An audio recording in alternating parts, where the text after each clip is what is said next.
Who is Doodlebob and what makes him so angry and evil? Well, in today's episode, we're diving deep into the mysterious and intriguing origins of one of Bikini Bottom's most peculiar residents, Doodlebob. Now grab your magical pencil as we dive right in. Doodlebob bursts onto the scene when SpongeBob accidentally brought him to life using a magical pencil. Initially meant for a harmless prank on Squidward, Doodlebob quickly turned the tables by swiping the magic pencil and wreaking havoc all over Bikini Bottom. Now first up, we're going to explore what makes Doodlebob so angry and seemingly evil. Imagine being a two-dimensional creature suddenly thrust into a three-dimensional world, created for the sole purpose of serving as a prank. Doodlebob's anger might stem from a deep-seated longing for purpose and identity, coupled with the frustration of not truly belonging to the SpongeBob universe. This theory proposes that Doodlebob's actions are an attempt to assert his significance, compensating for his perceived lack of purpose. The limited communication skills and understanding of his existence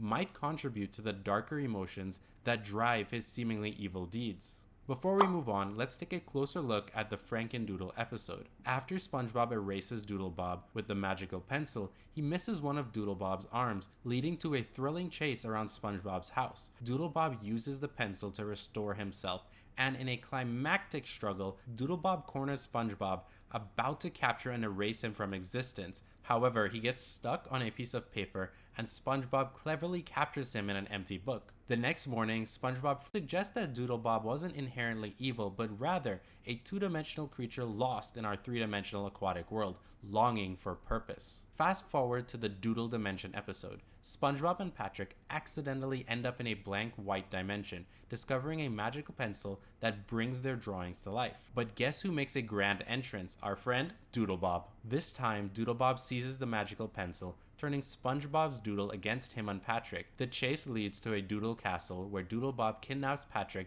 and ties him to a flagpole. SpongeBob, determined to rescue his friend, faces off against the miniature Doodlebobs. SpongeBob and Patrick draw a quick balloon to escape, but Doodlebob grabs it. With a quick thinking, they cut the string, sending Doodlebob floating into the void of the blank dimension with his miniature clones. Now let's talk about why Doodlebob is considered one of the strongest characters in the SpongeBob universe. First and foremost, Doodlebob possesses unparalleled shape-shifting abilities. He can transform into anything he doodles, making him an incredibly versatile character. His ink manipulation skill allows him to control and alter reality, giving him the upper hand in battles against the toughest of opponents. And let's not forget his teleportation through drawings, enabling him to traverse the SpongeBob universe at will. Perhaps most intriguing is Doodlebob's strength, which is directly proportional to the creativity invested in his doodles. The more imaginative his drawings, the more potent his ability becomes, setting him apart as a truly unique character in Bikini Bottom. Well, there you have it. We covered Doodlebob's origins as well as why he's seemingly so angry and always upset in the SpongeBob universe. We even went over how powerful he is and why it makes him one of the most strongest characters in the entirety of the SpongeBob universe. Now, what are your thoughts on Doodlebob? Do you think he's the strongest character in the SpongeBob universe? And do you believe he can find his good side?